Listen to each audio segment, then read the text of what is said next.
பிள்ளையார் பாகம் 2 அத்தியாயம் 77. சேனாதிபதி கிருஷ்ணன் ராமனின் மகன் அருண்மொழிபட்டன் தஞ்சைக்குள் நுழைந்தபோது நகரம் மிக பரபரப்பாக இருந்தது. தஞ்சை புறம்படிக்கு வெளியே அரைக்காத தொலைவில் கைது செய்யப்பட்ட சாளுக்கிய வீரர்கள் வெகு நாட்களாக திருவொற்றியூரில் குடி வைக்கப்பட்டு தஞ்சையை நோக்கி வருகிறார்கள் என்று தகவல் தரப்பட்டது. அருண்மொழிபட்டன் அவர்களை பார்க்க விரும்பினான். சட்டென்று திரும்பி தஞ்சை உள்ளாலை நோக்கி வேகமாக போனான்.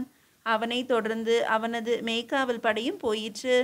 அருண்மொழி வீடு நோக்கி குதிரையை செலுத்தினான். அப்பாவின் அரண்மனை வாசலில் நிறுத்தி கீழிறங்கினான். அப்பா திண்ணையில் அதிகாரிகளோடு உட்கார்ந்து பேசிக் கொண்டிருப்பதை பார்த்தான். படிகளில் தாவி ஏறினான். ஓடிப்போய் அப்பாவின் பாதத்தில் சிரம் பதிய வைத்து நலமா என்று புன்னகை தவழ கேட்டான். பிரம்மராயருக்கு பிள்ளையை பார்க்க ஆனந்தமாக இருந்தது.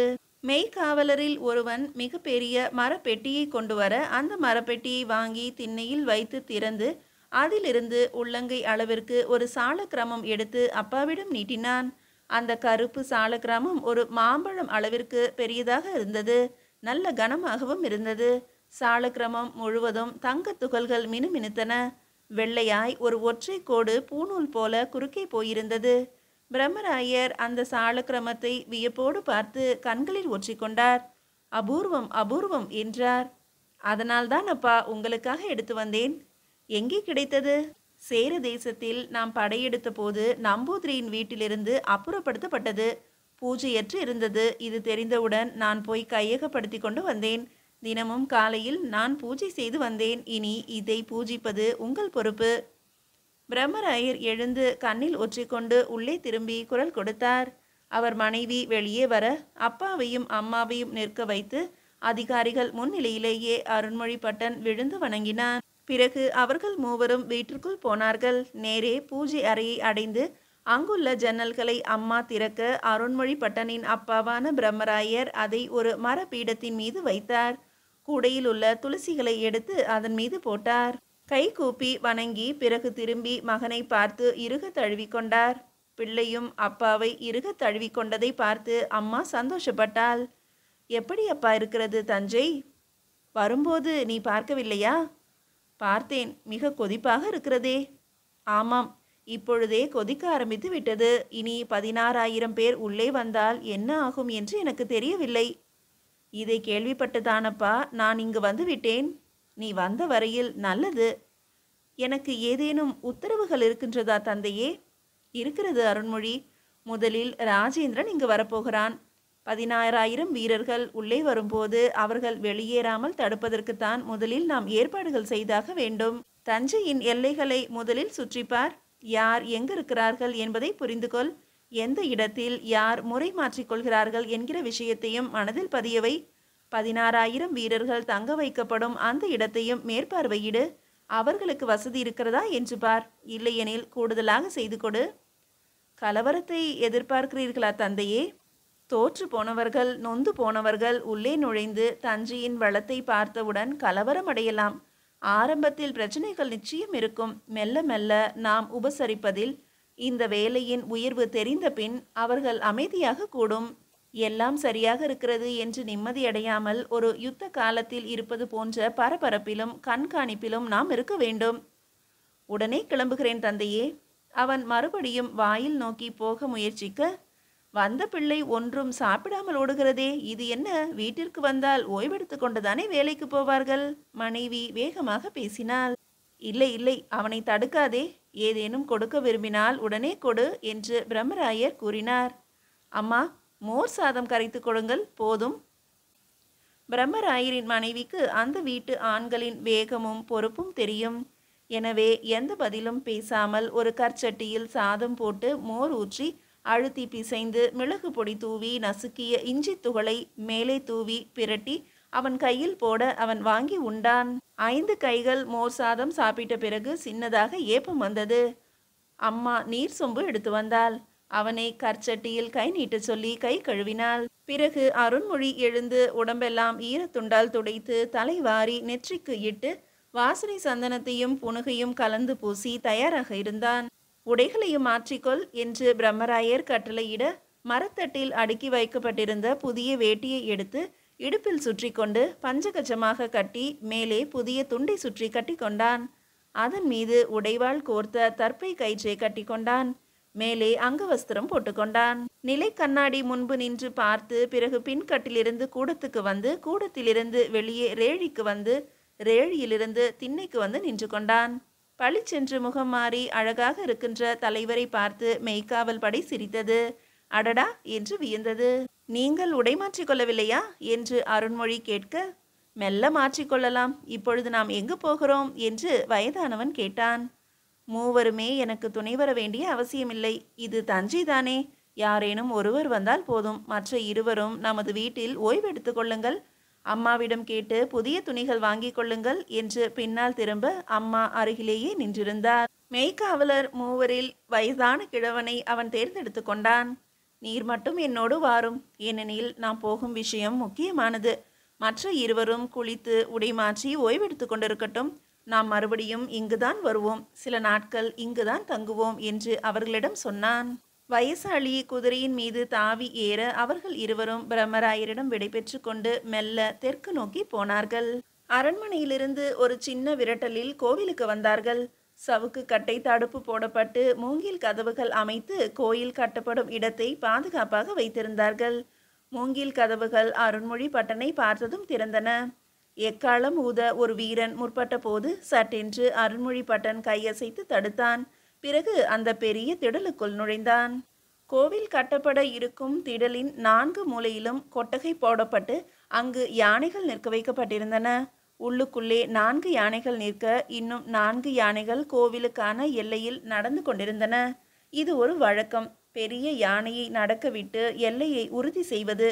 அப்படி யானை நடந்த இடத்தில் புல் முளைக்காது, எல்லைகளும் தெளிவாக தெரியும், எந்த சந்தேகமும் வராது. அருண்மொழி பட்டன் குதிரையை திடலுக்குள் செலுத்தினான். மிக நீண்ட செவ்வகமாக இருந்த அந்த திடலுக்குள் கருவறை எங்கே வரப்போகிறது என்பதை கல்லிட்டு காட்டியிருந்தார்கள். அதை தனியாக எல்லைகளாக வகுத்திருந்தார்கள். அந்த கருவறையோடு பார்க்கும் பொழுது கோவில் எவ்வளவு பெரியது என்பது புரிந்தது. அந்த கருவறைக்கு அருகே பெரிய திரைச்சீலையில் கோவிலின் படம் வரையப்பட்டிருந்தது.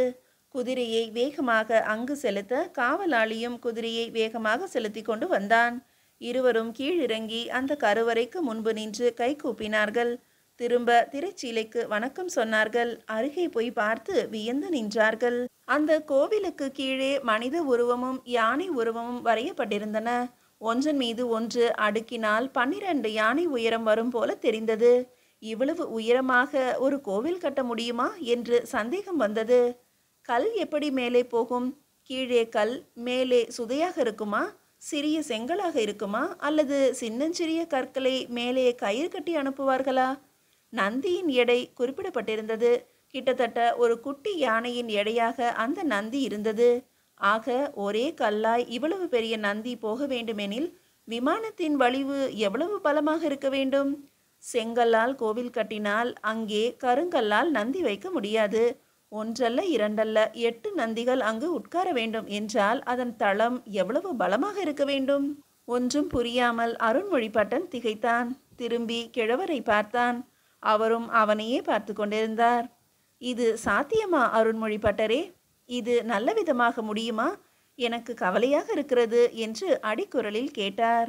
முடியும் கோபாலரே, முடியாத எந்த விஷயத்தையும் உடையார் துவங்க மாட்டார்.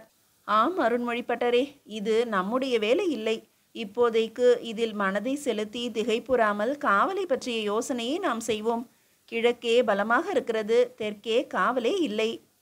ஏற்படுத்த வேண்டும். சரி, மேற்கே என்ன நிலை என்று கேட்டான் அருண்மொழி. மேற்கே குளம் இருப்பதால் அங்கும் நடமாட்டம் இருக்கும். வடக்கே நம்முடைய ஊர் இருக்கிறது. எனவே கிழக்கேயும் தெற்கேயும் காவலை சற்று அதிகப்படுத்தினால் போதும். பெண்களுக்கு வீடுகள் கட்டி கொடுத்திருக்கிறார்களாம், அதுவும் கிழக்கே இருக்கிறதாம். அப்படியென்றால் 16,000 வீரர்கள் வந்து தங்குவதற்கான இடம். மிக பெரிய கொட்டகை கோவிலுக்கு வடகிழக்கே இருக்கிறது. கோவிலின் தென்கிழக்கே பெண்களுக்கு குடியிருப்புகள் கொடுத்திருக்கிறார்கள். அப்படியா? இங்கே இருந்து தெரியவில்லையே. இல்லை, அடுக்கி வைத்த சவுக்கு கட்டைகளும் மரங்களும் மறைக்கின்றன. நாம் எல்லையை பிரதட்சணமாக சுற்றி கொண்டு பிறகு கிழக்கு நோக்கி போவோம். அவர்கள் குதிரையில் ஏறிக்கொண்டு யானை போட்ட பாதையின் வழியாகவே குதிரையை செலுத்தி கொண்டு எல்லைகளை தெளிவாக கவனித்துக் கொண்டார்கள். கோவில் குளத்திற்கு அருகே குடிசை கட்டி போர் வீரர்களை குடியிருக்க வைப்பதற்கு கவனித்துக் கொண்டார்கள். இது போதாது என்றும் சொல்லிக் கொண்டார்கள். கோவிலை வலமாக சுற்றி அருண்மொழிபட்டன் முன்னால் போக மிக பெரிய பந்தலின் கீழே குதிரை வேகமாக ஓடிற்று. மீதியை அடுத்த அத்தியாயத்தில் காணலாம். அத்தியாயம் 78. உயரமாக சரிவாக போடப்பட்ட அந்த கூம்பு பந்தலுக்குள் அருண்மொழிபட்டனுடைய குதிரை போயிற்று. கீழே ஆற்று மணல் போட்டு ஈரம் பண்ணி மெத்தென்று வைத்திருந்தார்கள். நிறைய ஈச்சம் பாய்களை சுருட்டி அடுக்கடுக்காக தொங்க விட்டிருந்தார்கள். அரைவட்ட வடிவ செங்கற்களை தலைக்கு வைத்து கொள்ள ஏற்பாடு செய்திருந்தார்கள். ஏற்பாடுகளை கவனித்துவிட்டு எந்த விசாரணையும் இல்லாமல் அருண்மொழிபட்டன் வலது பக்கம் திரும்பி புதிதாக கட்டப்பட்டுள்ள அந்த ஓட்டு வீடுகளை சுற்றி கொண்டு வந்தான். மார்பு உயரம் சுவர் எழுப்பி அங்கேயும் மரக்கதவு போடப்பட்டிருந்தது. அவன் கதவுக்கு அருகே வர உள்ளிருந்து ஒரு வீரன் எட்டி பார்த்துவிட்டு யார் என்று கேட்க, பின்னால் வந்த கிழவன் அதட்டலாக, அருண்மொழிபட்டன் வந்திருக்கிறார், போ கதவு திற என்றான். கதவு விரிய திறக்கப்பட்டது. அருண்மொழிபட்டன் மெல்ல உள்ளே நுழைந்தான். கீழே மண் தரை மெத்தென்றிருந்தது. எல்லோர் வீட்டு வாசலிலும் கோலம் போடப்பட்டிருந்தது. எதிரும் புதிருமாய் இடைவெளி விட்டு வீடுகள் அமைக்கப்பட்டிருந்தன. எடுத்தவுடன் 2 படி உயரத்துக்கு ஒரு நடைபாதை, எதிரும் புதிருமாக திண்ணை, பிறகு ஒரு நடைவழி, பிறகு மிக பெரிய கூடம், முற்றம், அதை தாண்டி 2ஆம் கட்டு, 2 அறைகள், பிறகு 3ஆம் கட்டு திறந்த வெளி, சமையலறை, பிறகு கொல்லைப்புறம். அந்த கொல்லைப்புறத்தையும் தரை சமனம் செய்து கிணறு தோண்டி அங்கும் கருங்கல் தளம் பரவி இருந்தது. மேலே தட்டு ஓடுகளும் வளைவு ஓடுகளும் போடப்பட்டு பனைமர துண்டுகளால் வீடு தூக்கப்பட்டிருந்தது. வாசல் பக்க தூண்கள் கடைசல் நிரம்பியதாக இருந்தன. எல்லா வீடுகளில் இருந்தும் பாட்டு சத்தமும் ஆட்ட சத்தமும் சிரிப்பு சத்தமும் கேட்டன. அருண்மொழிபட்டன் மெல்ல அந்த வீடுகளை தாண்டி குதிரையில் போனான். வாசலில் உட்கார்ந்திருந்த ஒரு வயசாலி எழுந்து நின்று கை கூப்பினார். அருண்மொழிபட்டன் தலை அசைத்துவிட்டு நடந்தான். பின்னால் வந்த காவலாளி அந்த வயசாலியை போய் பார்த்து யார் என்று விசாரிக்க, அவன் வீணை வாசிப்பவன் என்று தெரிந்தது. 20 வீடுகள் நிரம்பிய அந்த இடத்தின் கடைசி எல்லையில் ஒரு பெரிய மண்டபம் இருந்தது. அந்த மண்டபத்தில் சுதையால் நடராஜர் சிலை செய்யப்பட்டிருந்தது. அருகே சிவகாமியின் சிலையும் இருந்தது. 3-4 விளக்குகளும் தூபங்களும் எரிந்து கொண்டிருந்தன. ஆனால் வீட்டுக்குள்ளிருந்து யாரும் வெளியே வரவில்லை. ஏன் ஒரு குதிரை போகிறது என்று கவலைப்படவும் இல்லை. அந்த உச்சி வெயிலில் ஓய்வாகவும் அரட்டையாகவும் சந்தோஷமாகவும் மனிதர்கள் இருப்பதை அறிய முடிந்தது. அந்த எல்லை முடிந்து மறுபடி பார்த்த பொழுது தெற்கு பக்கம் போவதற்கு வாட்டமாய் ஒரு பாதை போவது தெரிந்தது. அருகேயுள்ள அந்த மார்பு உயர சுவர் பின்புறமும் கட்டப்பட வேண்டும் என்று அருண்மொழி நினைத்தான். இது பாதுகாப்பான இடமாக இல்லை என்று அவனுக்கு தோன்றியது. அவன் திரும்பிய போது வீணை வாசிப்பவன் என்று சொன்ன அந்த கிழவன் 4-5 மத்திம வயது பெண்களோடும் 2 ஆண்களோடும் அவனை நோக்கி வெயிலில் ஓடி வருவது தெரிந்தது. குதிரையை திருப்பி அவர்களை நோக்கி செலுத்தினான். அவர்களுக்கு அருகே போய் இறங்கி கை கூப்பினான். தஞ்சைக்கு விருந்தினர்களாக வந்திருக்கின்ற கலைஞர்களுக்கு என் வணக்கம் என்றான். அந்த சிறிய கூட்டம் திகைத்தது. ஐயன், நீங்கள் அருண்மொழிபட்டர் அல்லவா? சேனாதிபதி பிரம்மராயரின் மூத்த குமாரன் அல்லவா? வந்திருந்த வயசாளி கை கூப்பினான். நெற்றி நிறைய விபூதியும் வாய் நிறைய வெற்றிலையும் கழுத்தில் ருத்ராட்சமும் கைகளில் கங்கணமும் தோடாக்களும் விரல்களில் மோதிரங்களும் இடுப்பில் சிகப்பு சாய வேட்டியும் மேல் மஞ்சள் நிற அங்கவஸ்திரமும் அணிந்திருந்த அந்த கிழவனை பார்க்கும்போது அருண்மொழிபட்டனுக்கு வியப்பாக இருந்தது. கருத்து தோள் திரண்ட வயிறு குழிந்த மீசையும் சுட்டெரிக்கும் பார்வையும் கொண்ட வீரர்களோடு வெகுநாள் வாழ்ந்துவிட்டு இடுங்கிய கண்களை கொண்ட வேகமாக ஓடக்கூடிய உளவாளிகளோடு பல நாட்கள் பழகிவிட்டு குதிரை ஆட்கள், யானை பாகர்கள், பல்லக்கு தூக்குவோர், பரிவாரங்களுக்கு சமைப்போர் என்று உழைத்து உரமேறிய ஆண்களை பார்த்த கண்களுக்கு இந்த நிகுநிகுப்பான கிழவன் ஆச்சரியமாக இருந்தான். அவன் மேல் தோல் லேசான பழுப்பு நிறம் கொண்டதாகவும் இருந்தது. மேனியில் எண்ணெய் தடவிய ஒரு மினுமினுப்பு இருந்தது. சுகவாசி என்று மேல் தொந்தியும் நெளியும் இடுப்பும் சொல்லின. இந்த கூட்டத்தில் இந்த கிழவனுக்கு என்ன வேலையாக இருக்கும்? பாட்டு பாடுபவனா? அபிநயம் சொல்லித் தருபவனா? அல்லது இவர்களையெல்லாம் கட்டி வைத்து வேலை வாங்குபவனா? அந்த காது வளையமும் குடுமியில் சொருகி இருக்கின்ற பூவும் இவனை சொகுசாளனாக காட்டுகின்றன. ஆனால் சோழ தேசத்தில் இப்படியும் மனிதர்கள் இருக்கிறார்கள் என்பது நாம் புரிந்து கொள்ள வேண்டியது அவசியம். இவனை விடவும் சொகுசான ஆட்களும் இருக்கக்கூடும். இந்த சுகவாசிகளுக்கு தான் வளமாக இருப்பது இந்த படை வீரர்களால் தான் என்று தெரியுமா? அல்லது தெரிந்தும் வெளியே தெரியாதது போல இருக்கிறார்களா? இவைகளை சற்று விசாரிக்க வேண்டும். இந்த கூட்டம் ஒட்டுமொத்தமாக வந்து தஞ்சையில் தங்க போகிறது. இங்கு தங்கும் பொழுது மறவர்களுடைய பேச்சுக்கும் ஏச்சுக்கும் ஏளனத்திற்கும் ஆளாகாமல் இருக்க வேண்டும். அல்லது மறவர்களை கேலி செய்வது போல இவர்கள் நடந்து கொள்ளாது இருக்க வேண்டும். இதுவரை யுத்த பூமியாக இருந்த தஞ்சை இப்பொழுது மாற துவங்கியிருக்கிறது. தனித்தனியே எங்கெங்கோ பல கிராமங்களில் பல கோயில் வாசல்களில் இருந்த இம்மாதிரியான ஆட்கள் இப்பொழுது ஒரே தெருவுக்கு வந்திருக்கிறார்கள். இவர்களுக்குள் எவ்வளவு ஒற்றுமை இருக்குமோ தெரியவில்லை என்று யோசித்த அருண்மொழிபட்டன், நான் அருண்மொழிபட்டன்தான், நீங்கள் யார் என்றான். என் பெயர் செம்பியன் வீணை ஆதிச்சன். நான் திருவாரூர் திருமண்டலியில் வீணை வாசிப்பவன். தியாகராஜ பெருமானுக்கு முன்பு அடிக்கடி பதிகங்களை வீணையில் இசைத்து வாசிப்பவன். நாட்டியத்திற்காகவும் எனக்கு வீணை வாசிக்க தெரியும்.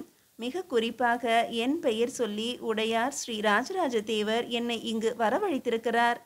அந்த கலைஞனின் பேச்சில் கர்வம் கொப்பளித்தது. மிக்க சந்தோஷம். அருண்மொழிபட்டன் கை கூப்பினான். அந்த கிழவன் அருண்மொழிபட்டனை ஊடுருவி பார்த்தான். ஒரு போர் வீரன், சேனாதிபதியின் மகன், அரசியலில் செல்வாக்கு உள்ளவன். பதவிகள் ஏதும் வகிக்காவிட்டாலும் அவன் பேச்சுக்கு பலரை செவிசாய்க்க வைப்பவன் என்று அந்த செம்பியன் வீணை ஆதிச்சனுக்கு தெரிந்திருந்தது. எனவே தன் புகழை இன்னும் அதிகம் சொல்ல வேண்டும் என்று ஆசைப்பட்டான். 55 வயது இருக்கும். அவனுக்கு தலை நரைத்திருந்தது. உடம்பு கட்டவிழ்ந்து இருந்தது. ஆயினும் முகத்தில் நெல் முனையளவும் கர்வம் குறையவில்லை. நான் வீணை வாசித்து நீங்கள் கேட்டதில்லையே ஐயன். உங்கள் இல்லம் எங்கே என்று சொல்லுங்கள். அங்கு வந்து நான் வீணை வாசிக்கிறேன். அரை நாழிகை நான் அங்கு வீணை வாசித்தால் அந்த வீடு சுபிட்சம் பெறும் என்றான். சந்தித்த சில வினாடிகளிலேயே தன்னை பற்றி அதிகம் சொல்பவனை அருண்மொழிக்கு பிடிக்கவில்லை. அருகே இருந்த சிலரும் இதை மெல்ல உணர்ந்தார்கள்.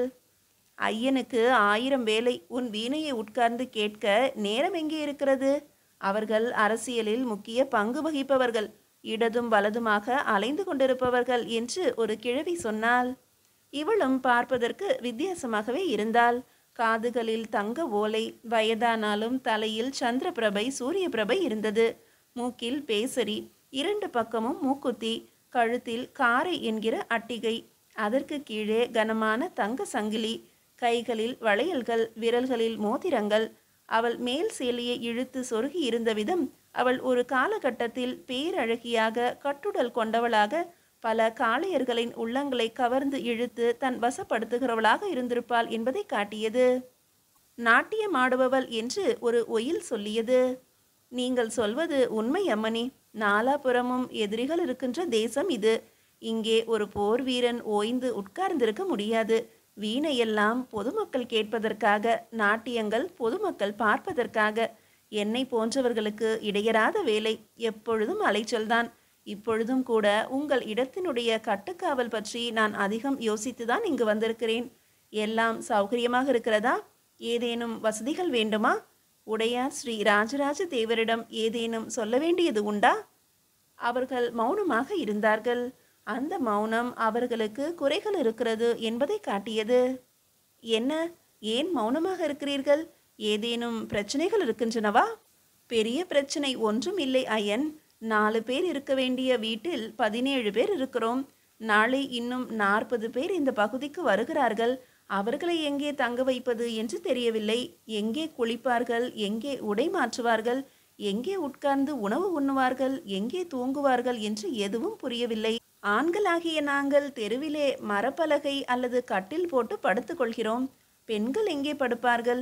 எங்களுடைய கவலை இரவு படுப்பது பற்றி கூட இல்லை. நாளை மறுநாள் 16,000 வீரர்கள் தஞ்சைக்குள் நுழைகிறார்கள். அத்தனை பேரும் சாளுக்கியர்கள், போரில் கைதியாக்கப்பட்டவர்கள். இங்கு கற்பாரை தூக்கும் கூலி வேலைக்காக வருகிறார்கள். அவர்கள் வருகிற பொழுது படுக்கக்கூட இல்லாமல் தெருவில் இடமில்லாமல் படுத்திருந்தால் என்ன ஆகும் என்று பயம் இருக்கிறது. கிழவி நிதானமாக சொன்னாள். கிழவிக்கு பழுவூர். அங்கே கோட்டை போன்ற மிகப்பெரிய வீட்டில் குடியிருந்து விட்டு இந்த வீட்டிற்குள் நுழைந்தவுடன் ஓ என்று அழத் துவங்கிவிட்டாள் என்றான் வீணை ஆதிச்சன். ஏன், வீடு அமைப்பு நன்றாக இல்லையா, அல்லது நிறைய பேருக்கு இத்தனை சிறிய வீடு என்ற கவலையா? அருண்மொழிபட்டன் விசாரித்தான். இரண்டும் தான் ஐயன். வீடுகள் தொடர்ந்து கட்டி கொடுக்கப்படும். வெகு விரைவாக வீடுகள் எழுப்பப்படும். வீடு கட்டுவோர் இருப்பினும் தகுந்த கூலி ஆட்கள் இல்லாததால் வேலை தாமதப்படுவதாக நான் கேள்விப்பட்டேன். 16,000 வீரர்கள் ஒட்டுமொத்தமாக உங்களை சுற்றி வந்து நின்றுவிட மாட்டார்கள். அவர்கள் பல பகுதிகளாக பிரிக்கப்பட்டு வெவ்வேறு திக்கில் அனுப்பப்படுவார்கள். வெவ்வேறு வேலைக்கும் அனுப்பப்படுவார்கள். 16,000 வீரர்களும் இங்குள்ள அத்தனை பெண்களையும் சுற்றி கொண்டிருப்பார்கள் என்று நீங்கள் கவலைப்பட வேண்டாம். வீடு இன்னும் பெரிதாக வேண்டுமென்றாலும் உடையார் ஸ்ரீ ராஜராஜ தேவர் கட்டித் தருவார். ஒரு வீட்டை நான் பார்க்க ஆசைப்படுகிறேன். அவன் ஒரு வீடு நோக்கி வர அந்த கதவை தள்ளிக்கொண்டு கிழவி முன்னே போனாள். உள்ளுக்குள் பெண்கள் பரபரப்பாவது கேட்டது. அருண்மொழி தயங்கி நின்று பின்னடைந்தான். திண்ணையில் அமர்ந்து கொண்டான். வாருங்கள் வாருங்கள், உள்ளே இருந்து குரல் கேட்டது. பெண்கள் இருக்கிறார்கள் போல் இருக்கிறதே. இங்கே பெண்கள் தான் இருப்பார்கள், வாருங்கள் ஐயன் என்று முதியவன் குரல் கேட்க நிதானமாக உள்ளே நுழைந்தான்.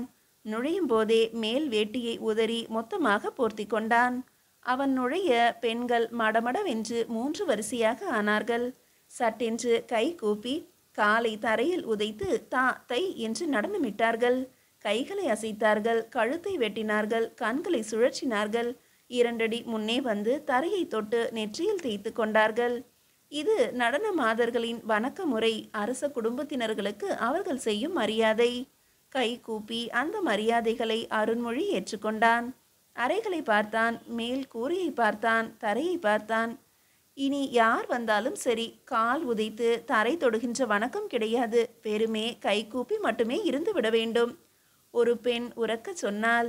ஏன் என்பது போல அவளை அருண்மொழி பார்த்தான். ஒரு உதை உதைத்தால் தரை ஆடுகிறது. 18 பேரும் சேர்ந்து உதைத்தால் வீடு இடிந்துவிடும் ஐயன். அவள் சொல்ல பெண்கள் சிரித்தார்கள். அருண்மொழிபட்டனும் அவர்களுடன் சேர்ந்து சிரித்தான். மீதியை அடுத்த அத்தியாயத்தில் காணலாம்.